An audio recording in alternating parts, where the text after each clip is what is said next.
Vegetables, Droids, and Wookiees, it's Anna, also known as that Star Wars girl, and today is May the 4th. So everyone seems to be celebrating it. I have been a little bit more melancholy than usual just because with the way the Star Wars has been in the past few years, it's not something I ever imagined Star Wars would ever become. And so it's made me just, like I said, melancholy, depressed, pick whatever terminology you'd like. And I know a lot of people are celebrating today. I just didn't feel like I was in the celebrating mood. But one of my friends said, Anna, why don't you just talk about the first time you saw Star Wars and talk about, why you are that Star Wars girl. And so I was like, all right, I guess I can. And so I know that there's a lot of people that are new to my channel, and if you are, welcome. You probably haven't heard this story before, and if you have, then I hope that you will enjoy hearing it again. So a long time ago, in a state maybe close to your own, I was a tiny little child, and my parents decided that they wanted to have another baby. So naturally, they couldn't take their tiny other little child to the hospital while they were going to have another baby. So they left me with my Aunt Susie. And I, being significantly younger than the rest of my cousins, had to deal with the fact that my aunt didn't have a lot of kid movies because, all of her kids were grown. And so the only kid movie that she really had, I think it was The Little Mermaid. And so I was one of those kids that if there was a movie that I wanted to watch, I watched it over and over again. And so my aunt was going crazy. She's like, Anna, I cannot watch The Little Mermaid another time. I cannot do it. And I was like, oh well, we're watching Little Mermaid. And I was one of those little tyrants that if you turned on something I didn't want to watch, I would sit in front of the TV and scream at the top of my lungs until they turned it off and I got to watch whatever movie I wanted to watch. Obviously, that didn't make me very popular with grown-ups. But so my aunt, she was trying to find a movie, but I was in a little phase where all I wanted to watch was princess movies. If there wasn't a princess in it, you could forget about trying to get me to watch it. Or, or animals, or, cute animals like The Lion King and stuff like that. And so my aunt was like, Anna, why don't we watch this movie? And I was like, no! Why don't we watch this movie? And I was like, no! I don't want to watch that movie. And she's like, Anna, why don't we watch Star Wars? And I was like, no! I don't want to watch Star Wars! And then she's like, there's a princess in it. And I was like, turn it on right now. I was like, I'm ready to watch it. And so my aunt, she was a teacher. And so I don't know if you guys remember this, but when the TVs actually had big boxes behind them, she had one of those. And for whatever reason, she had one of those teacher carts. You remember the teachers had the carts that rolled in and the TV was on it? She had one of those in her house. I don't know why, but she did. And so she sat me in my uncle's office. She rolled the TV in. She pushed in the VHS tape, and she turned off the lights and shut the door. And I sat there on the floor, and I did not move the entire time that Star Wars was on.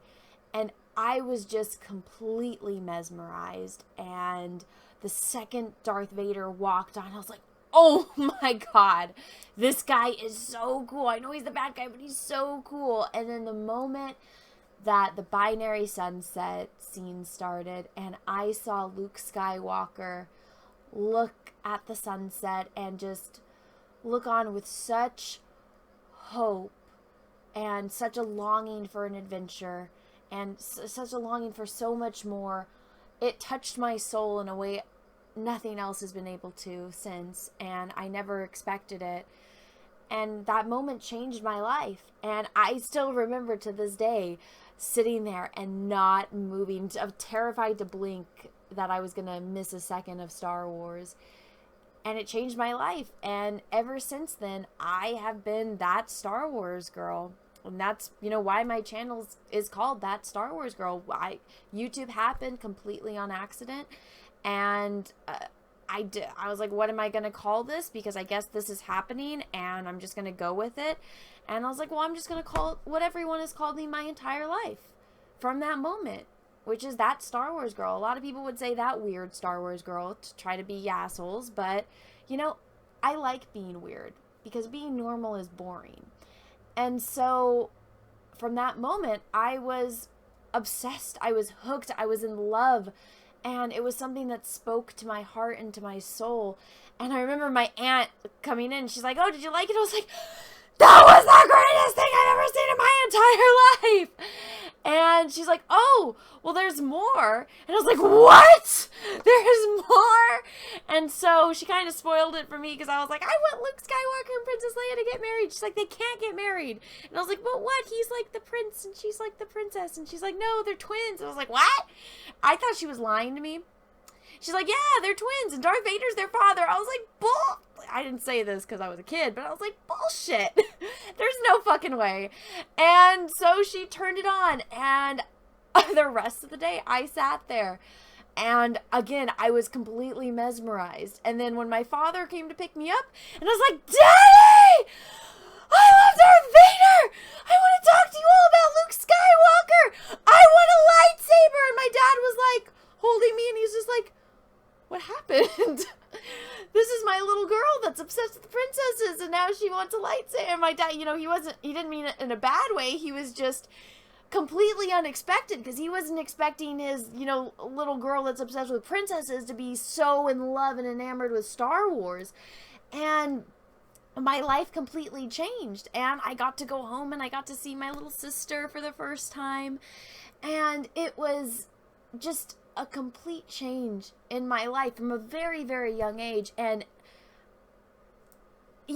nothing has ever touched me the way that moment, for the first time, seeing Luke Skywalker look into the binary sunset, because it was the first time, again, I was a very young child, but seeing someone that felt the same way that I did, that looked into the sunset with a longing for adventure and so much more, and, with that possibility and just the music and everything about it, and seeing that Luke Skywalker was just a farm boy from nowhere, and I grew up on a farm in the middle of nowhere, and the fact that Luke Skywalker was able to go and make something of himself and save the galaxy and change the world, it gave me so much hope that somebody like me could do the same thing. And I had this intense love for space, and I wanted to be an astronaut, and then I found out, oh, there's math and I suck at math. And then I watched this documentary about the making of Star Wars, and George Lucas talked about Ralph McQuarrie and how, George Lucas, the guy who made Star Wars, how no one had ever seen anything like it before. Yes, Star Trek existed. Yes, it's based on, he was inspired by all these other things. But when he went to go pitch Star Wars to people, when, business-minded people that aren't creative, that can't picture something that they've never seen before, he went and he found an artist, Ralph McQuarrie, and he said, "Hey, could you do these paintings for me? Or could you create this concept art for me? So that way when I go and pitch the idea of Star Wars to all these business-minded people, they don't look at me like I'm insane." And when I watched that documentary, I was like, this is another time that it's touched my life, because I was like, that's what I want to do. I want to take something that only exists in my mind and be able to show it and share it with people. And so that way they can see what I see in my mind. And so it gave me a new hope, which was to go and become an artist, because I always liked to draw, and I wanted to share all of these stories that were inside my head with the rest of the world. And so that's what I've become, or that's what I became. I went to college. I got a degree in concept art, just like Ralph McQuarrie. Well, Ralph McQuarrie didn't have a degree in it. He had he was an artist for Boeing before that.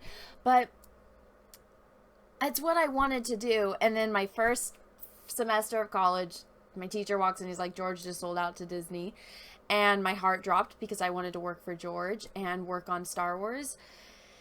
And then my life just kind of took a turn, which for the better, I will admit. I am happy with the way my life has turned out since, because now I am my own boss, and I've been working and I've been a professional artist ever since I graduated. And this YouTube thing happened on accident, and it's just been a way for me to share my love for Star Wars with everyone, because growing up, even though Star Wars is very popular, at least it was, I could never find anyone that I could talk about it with that loved it the same way that I did, that, you know, it was a part of who they were. That's why so many people made fun of me. And, you know, when I graduated from high school, I went to the same high school as George Lucas because we're from the same town. And I gave a speech all about George Lucas and Star Wars. That video is up on my channel if you want to go watch it. And, you know, people make fun of me still to this day. But being here on YouTube, as shitty as the situation is with Star Wars now, I'm so grateful for this community I've been able to be a part of.